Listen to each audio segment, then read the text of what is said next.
40 organisations autour d'une table ronde pour lutter contre les violences basées sur le genre, VBG.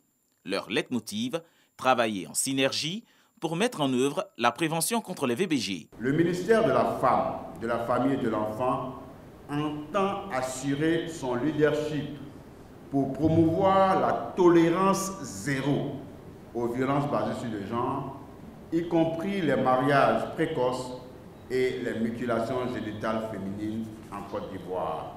Depuis l'avènement de la pandémie à Covid-19, nous sommes confrontés à une recrudescence des cas de violences basées sur le genre. Ce phénomène n'épargne aucune couche sociale, les femmes et les enfants étant les plus touchés. À l'occasion de cette rencontre, les acteurs de la lutte font le bilan des activités menées. Sensibiliser les populations sur ce phénomène reste la priorité des participants.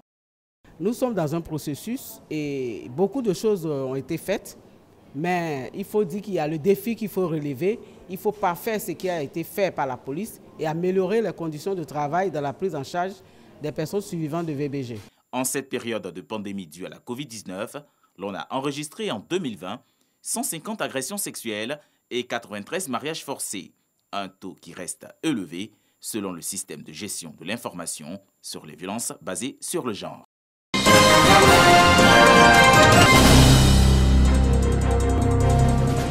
Le Forum africain des femmes entrepreneurs a désormais une représentante en Côte d'Ivoire.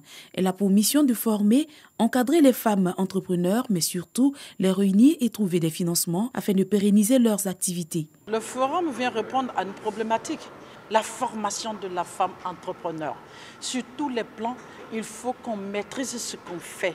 Et on ne peut maîtriser ce qu'on fait lorsqu'on l'apprend. Et l'apprentissage passe par la formation. Nous avons eu de grandes formatrices, des expertes venues de l'extérieur pour faire comprendre aux femmes comment développer son entreprise.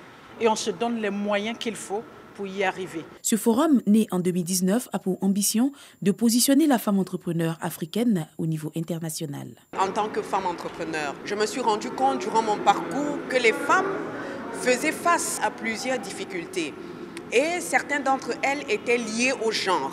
Il faudrait créer une plateforme d'échange, réfléchir sur la manière de pouvoir surmonter ces difficultés, non seulement pour nous, mais pour celles qui sont dans les zones reculées et puis pour nos jeunes sœurs qui sont intéressées à l'entrepreneuriat féminin. Pour y arriver, les femmes ivoiriennes doivent croire en leur potentiel et pouvoir compter sur le soutien de leurs dévanciers. La plupart de nos compagnons les plus fiables sont des femmes. Imaginez-vous dans un environnement où certaines d'entre elles, la plupart d'entre elles, n'ont pas eu la chance d'apprendre, d'être formées et de bénéficier de certaines facilités, de réseaux et tout ça, comme les hommes. Imaginez qu'on leur donne ces conditions-là. C'est un devoir national, c'est un devoir citoyen que de les soutenir, apprendre totalement leur envol. Rencontre B2B et partage d'expériences ont meublé cette rencontre hautement symbolique.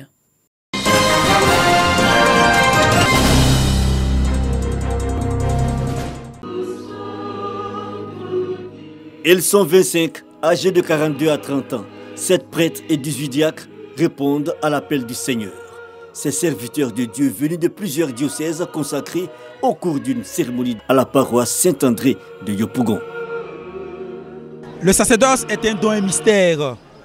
Et pour nous, c'est l'appel de Dieu sur notre vie. Il nous appelle tout simplement comme Pierre et les autres à sa suite, afin que nous puissions nous aussi annoncer son amour et sa miséricorde au monde entier.